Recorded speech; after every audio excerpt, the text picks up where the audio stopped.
like thinking back to all of your students' work, it was all interpretive. Mm. It was designed not to document what anyone saw, but to document what people felt.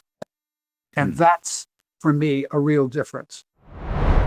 And our response to that was, no, get it right in camera so you don't have to fix it in Photoshop. Exactly.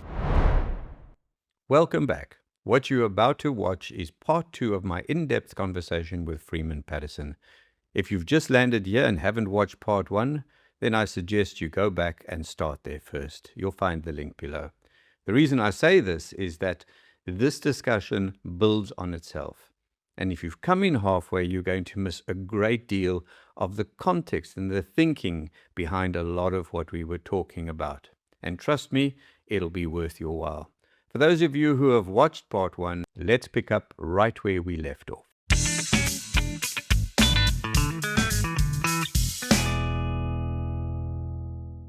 Is like this ridiculous rule of thirds. It's like saying this. We've thought this all out ahead of time. This has been people thought it out over the decades and centuries. You just be a good boy, Martin, and you follow the rules. That's an insult to you, because you may very well not feel like putting it in, because you may, by sticking it way up in the upper left corner of an image, you force the eye to go up there for a very good reason. Exactly. Then you need to understand, again, it comes back to, what are you trying to say? What are you trying to express? What is the feeling you want the viewer to experience? Sure. And that has to be answered first before you can just follow. I've always said that the rules will bind you. You know, the funny thing about a rule is, if you make a rule and you follow the rules, then you cannot change the rule. The only way you can change the rule is by calling a meeting, getting enough votes to say, well, that rule will change, and then a new rule will take its place. Well, I do it. Yeah, I have one rule in photography, Martin, just one. Right. Never process film in chicken noodle soup. It doesn't work. No, I like that. The friend of mine that I've been speaking about, Koos van der Lende, and perhaps in this video, I'd like to maybe just put one or two of his pieces in of the Namaqualand, because you would appreciate it. But the one day we were talking around a campfire about exactly what we're talking about now, and the layers over and above. And he's a deeply spiritual guy. So a lot of what he speaks about comes from, that part of his life. And I love the one quote where he said, in his photography, his compositions, he works by grace. But he says, but within that, he still respects the law. So the compositional guidelines are the law, but over and above that, he has grace. So he will photograph with grace, but he will respect the law. And I really enjoyed that analogy as well. I think that is really something very special. Okay, Martin, one thing I'd like to ask you is, when did you decide that you wanted to be an artist? Or when did you know? And then how long between knowing and commitment to doing it on a full-time basis? Was it something that you were always kind of vaguely aware that you wanted to be, or is it an epiphany, something that happened very quickly? Yeah, it's a big question, and but I will try speed it up to take you through it. But to answer that, I've just got to take you right back to when I was at school, because I always knew I loved art. I always knew it, and I actually wanted to take art as a subject at school, and my father wouldn't let me. He was a loving father who had, but he said to me, my boy, there's only a few successful artists, and those are the ones who can put food on the table. All the rest struggle, so no, you can't do that. So, that was sort of squashed, but I always knew there was something there. When I found photography, he was okay with that. So he allowed me, or he supported me after that into my photography endeavors. But photography at that stage for me was commercial. It had nothing to do with art. In fact, art was the last thing on my mind. And the one day, it was at our photography college where that, can we call it an epiphany? That happened. And by the way, Freeman, I really battled to call myself a photographer. So when somebody said, "What do you do?" even though I was involved in commercial photography, I battled to give myself that title because I had so much respect for other photographers who was doing work that was way out of my league. So I just didn't feel I deserved that title. So I battled to even give, or say I'm a photographer, let alone an artist, goodness.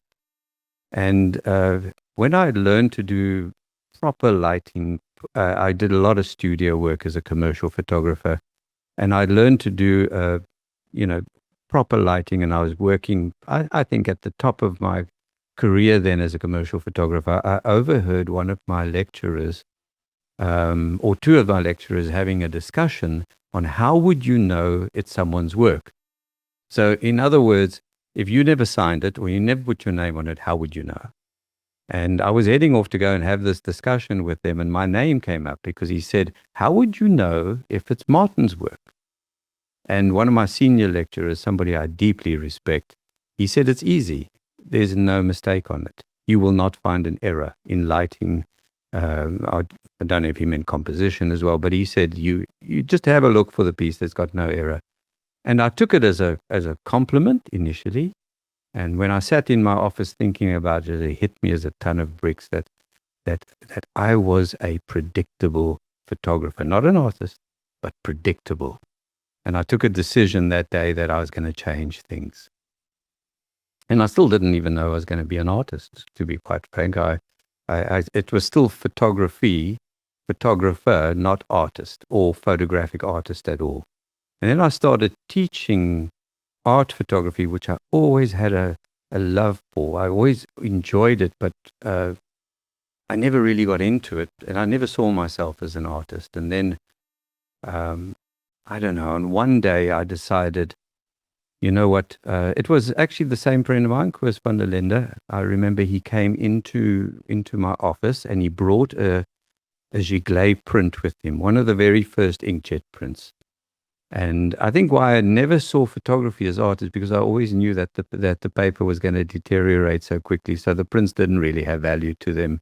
Only the black and white toned would have some value. And he walked in and he said to me, "Martin," and he was Afrikaans, so it was, "Martin, alles het verander. Everything has changed."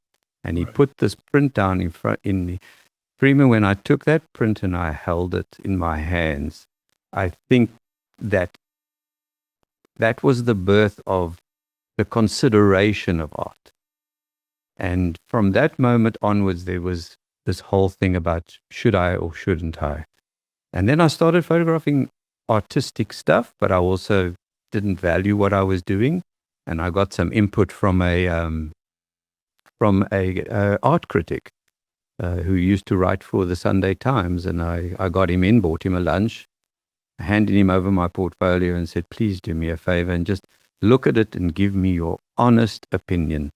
If I wanted to go into more artistic photography, not an artist yet, I battled to call myself an artist, would I or wouldn't I, or shouldn't I go down this road?"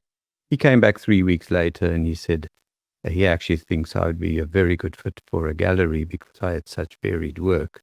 And he said, there is an artist in you. He likened my work to a sweet shop. He said, if you walk into a sweet shop and you've got licorice all sorts on the one side and you've got candy on the other side, and he said, your work's like that. And so you would appeal to a wider audience, so you would be successful as in a gallery. And even when I started my first gallery, and I put my work on the wall, I still battled to call myself an artist. If people came and said, "What are you?" I wouldn't say I'm an artist. But I think when I started to really work with paint and I started to feel like I was including a lot more of myself physically into the work, using it more in the mixed media format, that made it a lot easier. And recently, when I've been doing pure painting only, it's been a lot easier to say I am an artist. A lot easier, but it's been a progression to get there. That's a very interesting answer. I think, yeah, I personally have never worried about that. I've always called myself a photographer because whether or not one is an artist, it's a gardener can be an artist. And True. I've done 3 workshops in Claude Monet's garden in France, and I mean I've taught them there.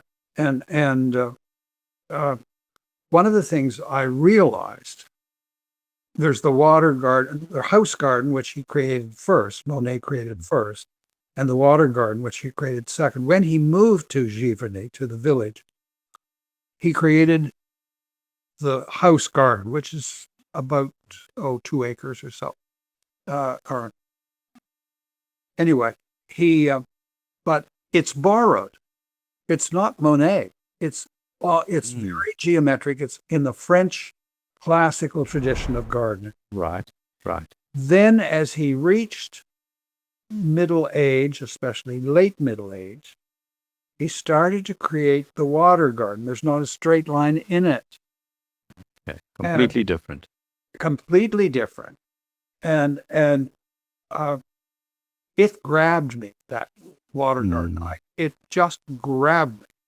And I began to realize that Monet was really an artist in 2 media, gardening and painting. Okay. Both of them, if you want to talk about it in terms of visual media, right. There's the craft of gardening, and what are you working with? You're working with practically the same visual building blocks that you are in photography or painting or anything else.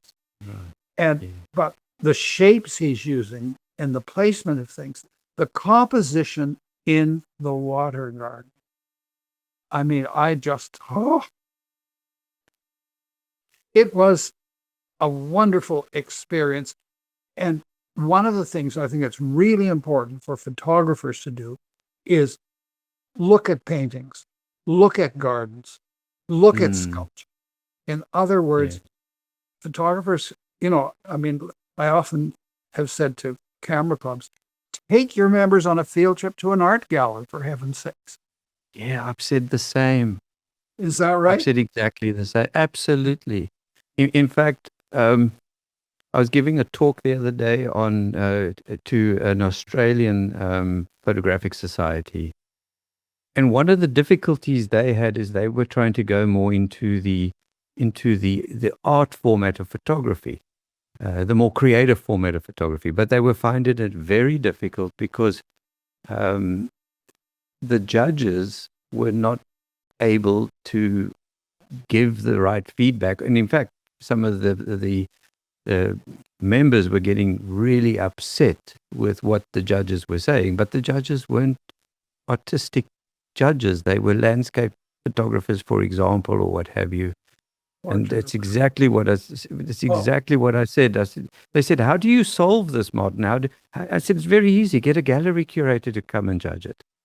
Go and get somebody from the art world to be the judge. Yeah, and a lot of people get into photography. I mean, they're whatever. They're school teachers, plumbers, whatever, and photography.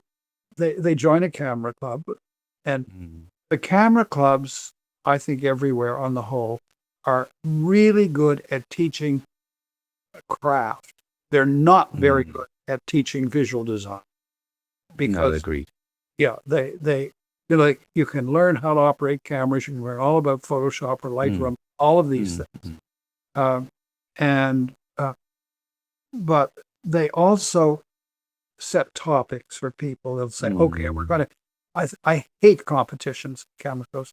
A competition, you don't want to be photographer of the year unless you your ego needs a burst or a boost. For heaven's sake, the important thing is if you want to photograph roses and you get turned on by roses, who am I to say you shouldn't be photographing roses? Exactly. No, I'm not me. No, exactly. It's a good. Yeah. Yeah. So on that note, there's another quote of yours, and it's a short quote. It's a short quote because I know I think your love for nature is coming across really, really strong now. And your quote says, "I photograph nature, comma." And then you say, "which includes human beings." And I know there's something deeper to that. So there must be something deeper to that quote. Well, often when I was earlier on in my life as a photographer, Mm, I don't know why, but I was I knew a lot of people in camera clubs, but I also knew a lot of freelance photographers, and right. and among them were people who, for whom photography indeed was an art medium, Mm, and but they had I don't know if they just grew up in the city or what. You can't love what you don't know, and mm, and so I wasn't photographing a lot of people. I certainly have some photographs of people that I'm very proud of, and okay. they're very informal photographs. None of them is posed, but the people would say, "Oh yeah, well you take nature, it's pretty stuff." They couldn't they couldn't appreciate. They had no really awareness of the natural world. So Mm, they'd say to me, "Well," I said, "Yeah, but people are part of nature, mm, and I photograph the human species as often as other species. Uh, I don't think that we should rate ourselves above mm, fungi and above mm, oak trees and above, you know, mm. the aqualand flora." Yeah, always difficult. Always difficult. I, Yeah, earlier you were talking a little bit about you mentioned, and then I photographed, or then I was photographing on digital. yeah. And yeah, how have you? I mean, I don't want to give you what my point of view. I want to hear your point of view first. But how did you find the acquisition from film processing, and then that I'm sure it was a gradual process into digital. But how did you find that? How did you experience it? And today, if you had to choose between the two mediums, film versus digital, would you be able to make a choice of one or the other? Uh, I'm going to, and let me put it this way. One of the great, beautiful things about shooting with film, especially transparency film, is Mhm. you had to do it right in camera. Exactly. You had to get it right in camera. And my teaching partner in Canada, Andre Guillon, he and Mm. I, when digital started to come in, we noticed that the people with digital were, their composition was, they were just being careless about this, that, and the other thing. Mm. Oh, I'll fix it in Photoshop, say. Mm. And our response to that was, no, get it right in camera so you don't have to fix it in Photoshop. Exactly. And, Exactly. and in other words, see what you're looking at. Having grown up on film and Mm. spending a large part of my life on film, uh, I consider that a real blessing. Yeah, That's all. I agree. But so I don't operate any differently because it's digital. Mhm. Uh, Mhm. and that goes for exposure. It goes for Mhm. definitely for composition and so on. Um, and to some degree, even now, I think film capture in some ways seems to surpass digital capture. But I love the ability to do what I have come to call digitography. In other words, I I can do all kinds of stuff with digital Yeah. that I could not do with film. Yeah. Not do with film. Yeah, so that's my point. I mean, I would find it very difficult to choose. I think if I was given that choice to say, hey, but it can only be one or the other, I'll go back to film. Good for And you. yeah, and I think it's pretty much what you've said. It's the fact that everything was more conscious. You had to be more conscious of everything. You had to be more conscious of the color of your light. You couldn't just take that for granted. You had to be more conscious, like you say, on slide film. If you didn't nail the exposure, well, you could throw it away.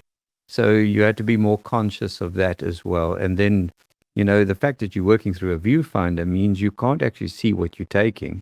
So you got to look at every corner of the viewfinder and know what you're taking before you take it, because otherwise, when you get your film back, all your errors just glare back at you. And so I miss that. I miss that mastercraft of photography that film forced you into. It Forced did. you into that space. And the darkroom for me was especially the black and white darkroom was just a creative space of note. I was saying on a talk I did the other day that just the smell of that hypo was already enough to get you creative.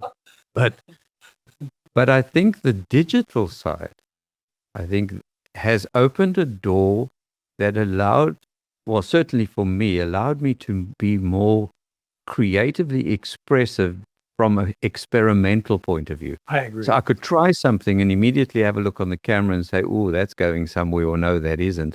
Whereas with film, I never had that opportunity because, you just didn't know until you processed it. Whereas with digital, you can see it straight away. And one of the things we haven't talked about, but I'll just bring this up. When I started to photographs, there was Kodachrome. Yes, I remember I started on that as well. ISO 10. Oh, ISO 10. I started on 64. Yeah, well, I went from 10 to 25 to 64. Yeah. I remember when we finally went to 25, it was just, I couldn't believe it. Yeah. But wasn't it that Kodachrome film had such saturated color in it? It was just incredible. I don't know if you experienced that as well, but when you got your slides back from the lab and you held them or you put them on the light table, the saturation and the depth was just too beautiful. And the Fuji 50 the same way. It was a wonderful. Yeah, Freeman, I think maybe you'd like to also just take this conversation a little bit around photography and then specifically around the world of art photography and what I've come to learn, probably a phrase that you don't connect with, and that's the term fine art photography. So let's just go and explore this a little bit. The reason I want to ask it is because certainly what I see in South Africa is very often people don't really see photography as an art form. So there's quite a big public sector who doesn't respect the camera as a instrument to create art, or a photographer who can just take a picture and then say that is art. Well, I'm going to go to the medium of gardening, okay? Okay. If you grow vegetables, you might compare that with just documentary photography. You plant vegetables that have a definite purpose, and we all know what that purpose is. On the other hand, when you plant a flower garden, you're into composition. You're into all kinds of things. That's more like what I will call interpretive photography. In other words, there are two great traditions in the medium, and the first one was the documentary. I mean, wow, we can document these things. We can come up with a realistic visual image of what's there. But it didn't take very long before people were doing things with the medium, which were not pure documents. They were interpretives. They were creating feelings and so on. So the so to speak, the art not just the documentary, the interpretive is where it began. And I realize the difficulty that you're talking about, that photography is so easy. You can take your cell phone, you can pull the thing up, and you can technically good picture. You could even say I'm a photographer took all these pictures. Anyone literally can say she or he is a photographer. But, good point. Yeah. Yeah, but it's when I'm looking at, like, thinking back to all of your students' work, it was all interpretive. It was designed not to document what anyone saw, but to document what people felt. And that's, for me, a real difference. Interesting. But certain things, those old gas pumps, petrol pumps, behind the Communist Bruin Hotel, they hooked me too. I don't think, but I got more hooked by the clotheslines back of there. The laundry in the hotel was always dried, not in a clothes dryer, but on clotheslines. And I would lie on my back under the clotheslines and have them everything flapping against the sky. And interesting. Yeah. So, but the why that old, what does it calls back? Does it call back your childhood? Does it call back, the feelings about your childhood, memories about your childhood? All of those things are at play. Exactly.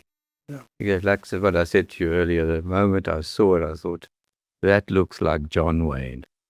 That looks like, or what was his name? They call me Trinity, Bud Spencer, and Terence Hill. When I looked at that, it looked like Terence Hill standing there with his guns by his side, and it just had that look. And I think that is exactly what you're talking about. It's at least then you are starting your composition with the knowledge of that you're trying to not document something, but you're trying to express something. That's right. Yeah. And that is really very important. Yeah. Martin, I would be interested in hear you tell why you use the term fine art photography. Why is that important to you? It's not a term that I use, and I'm a little uncertain about it. Yeah, very interesting question. And I hate to admit it, Freeman, but the usage of the word fine art photography specifically has not necessarily got an artistic connection to it. It's got a commercial connection to it. So when I started off as then an artist, and as I said, I've battled to call myself one, but when I went and opened my first gallery, the whole thing about marketing reared its ugly head, because if that's your business, you've got to put food on the table. And in the research at that stage, when it came to keywords, especially with Google, and I mean, Google is the boss of the world. They decide what you can and can't do, and they keep changing the goalposts. But if I marketed the gallery as a photography gallery, then the word photography was too competitive. So you just will never be seen for organic traffic. So people, if they're putting the word photography, they're going to see these thousands and thousands of sites before they even get to yours. And I thought of maybe using art photography, which I think is a much simpler form of describing what I do or what we do. And art photography was not as competitive as photography for organic search, but it was very competitive. And yet fine art photography, which is defined in the dictionary, so at least it did exist, but fine art photography for me was the only term that I could use commercially where I could weave it into the websites, the blogs, and all the other stuff we were doing, where Google will acknowledge it and then send traffic to the sites, organic traffic, not paid traffic. So that's why I say I hate to admit very practical reason you use the term. And in that context, it makes perfectly good sense to me. I think most of the people that I know, photographers, and certainly in North America, are not selling their work. It's almost, I just felt, is that they were trying almost to justify what they were doing. And to me, it didn't need any justification. So I just felt very ambiguous about the term, and I was uncertain why they were claiming. But so often people will say to me, they're talking about themselves or to somebody, about someone they know, well, she's an artist. And I will always ask them then, and what medium? Or what discipline? What discipline, right. And they'll say, oh, she paints. And I'll say, oh, okay. But I don't like people to, simply because you paint, say that you're an artist or a fine artist. Martin, if you take your student exhibition, which I saw last August, if that were just advertised as fine art, they would only discover it when they came that there was a photographic element involved. Yes, I think so. I think it would work because the work that you saw, the camera was used as a part of a process. In most of the work you saw, there was traditional art medium that was used. So there was encaustic medium, there was acrylic paint, there was oil paints, there was all combined with your photography. So there, yes, absolutely. I think in fact, I think you would even draw a more discerned audience by saying that, because like I say here, the word photography, when used in art, can sometimes actually hurt you. I don't know. I think sometimes if people use the term, they're making themselves, they're doing something a little different and they call it fine art. It isn't, so to speak. No, that's also true. That is very true. It's almost when I was also giving the talk to the same Australian photographic group, one of the questions came, is fine art photography or fine art itself using the camera, is it just an excuse for bad photographs? That was the question. Is that what they use? So if I go through my pictures, the guy said, and I find all the bad ones, are those the fine art ones? Of course it's not, because it comes back to the whole emotive thing about creating art and exactly what we've been speaking about today. So of course it's not. I mean, that's a very narrow view, but it's interesting how some people perceive it to be used. Right. Which is, and it's exactly what you said earlier. When you get into the world of art, creating it anyway, any discipline, whatever it is, in our case, the camera has been used to be the instrument. Some people are going to love it. Some people are going to hate it. Not only does the artist have choices, but the public or the viewers have choices too. So, exactly.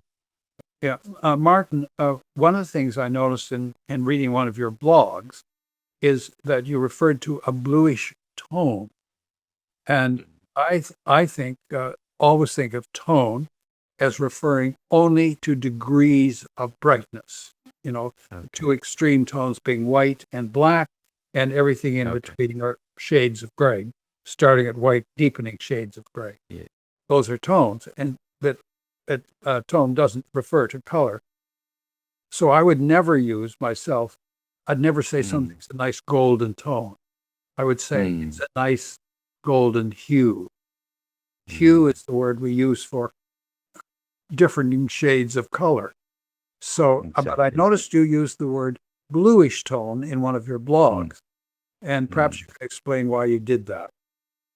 All right. Well, guilty as charged.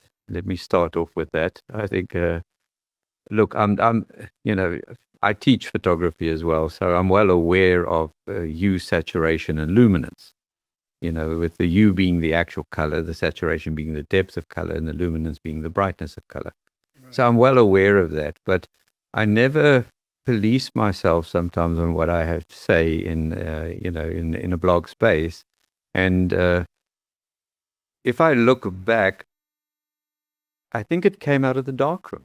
I think it's the whole darkroom influence, because the black and white darkroom was one of the most special places for me. That was a creative area of note. Get the composition right through the camera, get the exposure right through the camera, even using Ansel Adams' own system to adapt your processing for your contrast, but just that whole organic process of being able to print in the darkroom.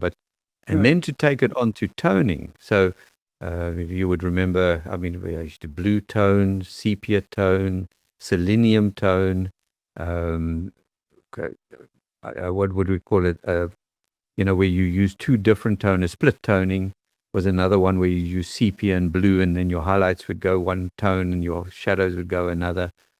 And because the print actually turned a color in that process, and because I was using toner to get there, it's just something that stuck with me in the way I explain things, and it's actually technically incorrect.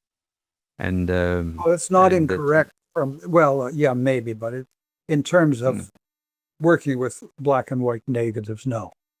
I mean, it had a meaning that we all understood at that time. Yeah. So when I used to speak about a print coming out of the darkroom, then I would say I blue toned this, and the result was blue. So today, I think that's just carried through by default. Freeman, I know you work predominantly in just pure photography, but can you give me an insight into your workflow, from camera to final print? Can you just give us some idea of how you handle that process?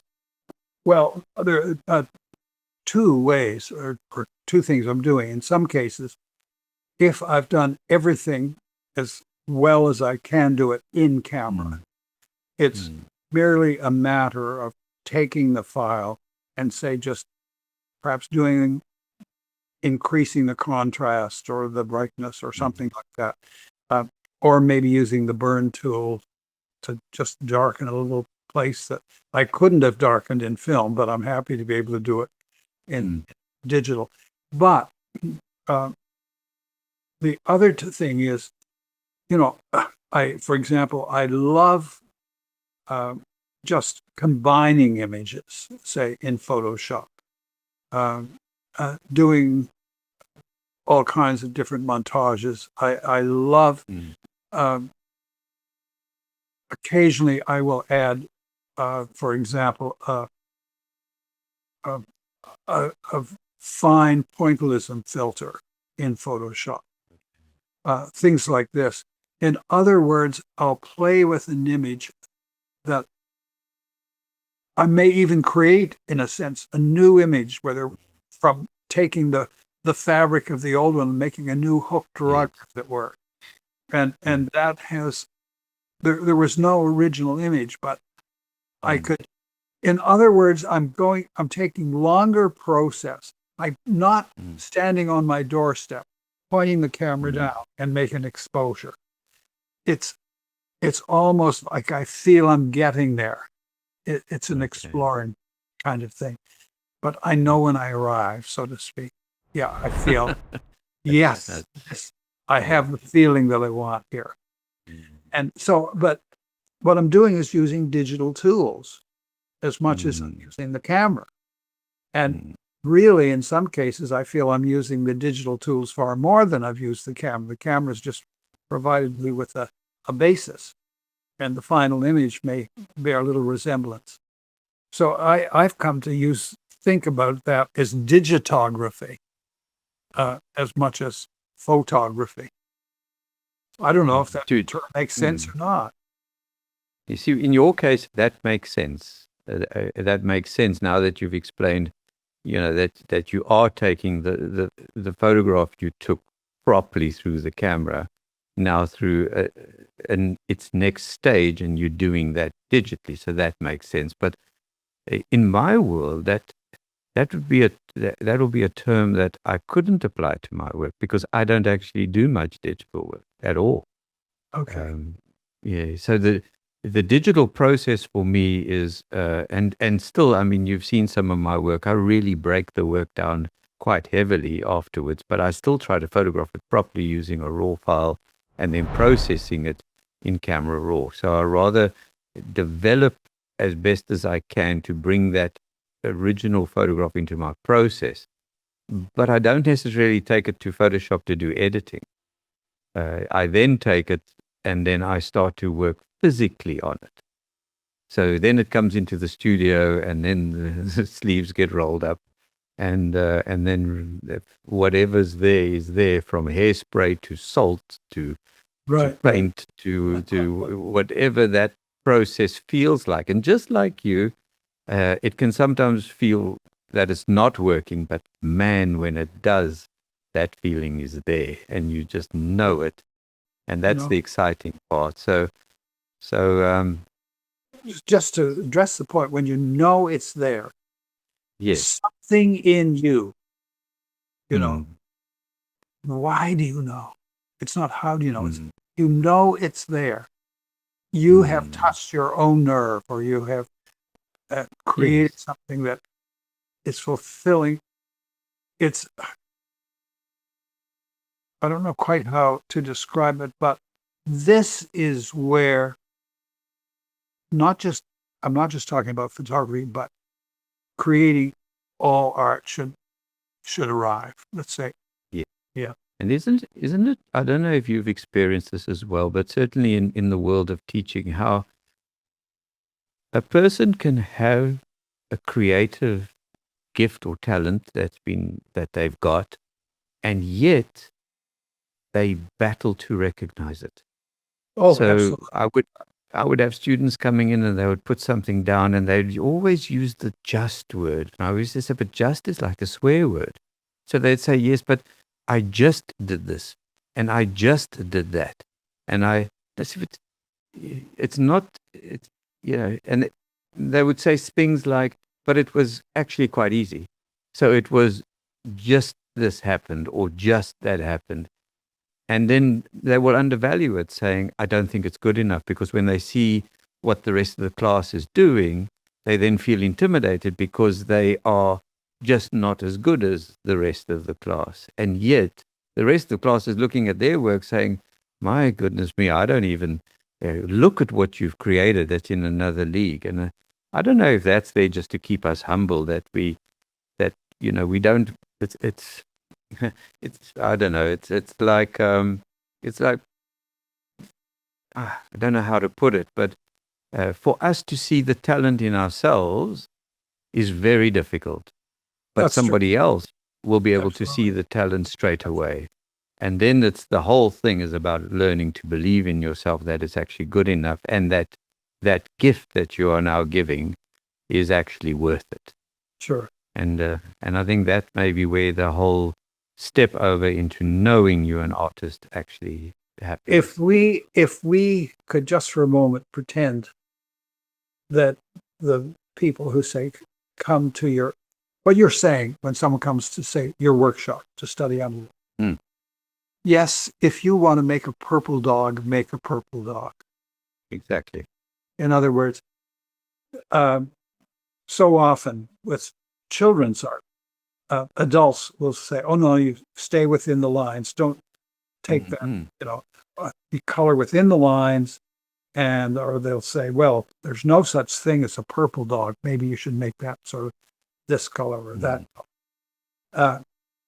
But if it's important to the kid to make a purple dog, why shouldn't she make a purple dog? Exactly. In other words, someone else is trying to live her life for her. And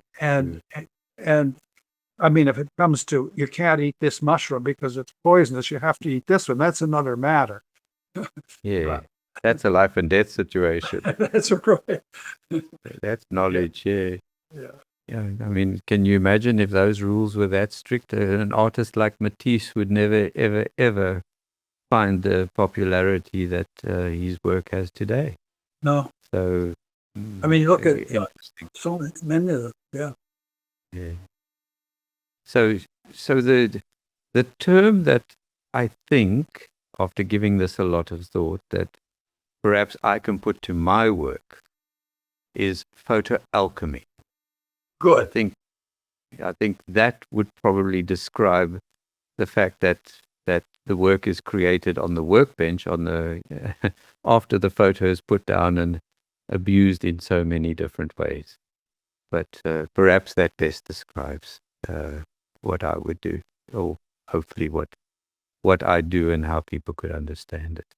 Yeah. Freeman, this has been a wonderful, wonderful discussion. I've honestly really enjoyed it. I could sit and talk and speak with you all day. Thank you. But neither you and I wonderful probably for have me the time too. for this. And that is where we will leave this conversation with Freeman Patterson. I hope you have enjoyed it as much as I have. I would appreciate it if you would like and subscribe to my channel.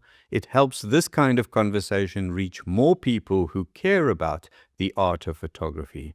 And if you haven't yet signed up for the Osner Studio Atelier, the link is below. Once subscribed, you'll receive early access to videos and discussions just like this one. Next week, we are moving into what I think is going to be a fascinating and perhaps slightly uncomfortable conversation about artificial intelligence and photographic art. Joining me in studio will be Lisa Duplessis, one of the exhibiting artists from my Fine Art Photography Masterclass. We'll be exploring how AI could and possibly should be used within the process of creating art. We'll also be discussing the very real dangers that come with it. A conversation sparked by questions and comments I received on an article I wrote on this very topic a few years ago. So, make sure you are subscribed so you don't miss it. Until next week, stay creative. Why? Because it's just good for you. Cheers, everybody.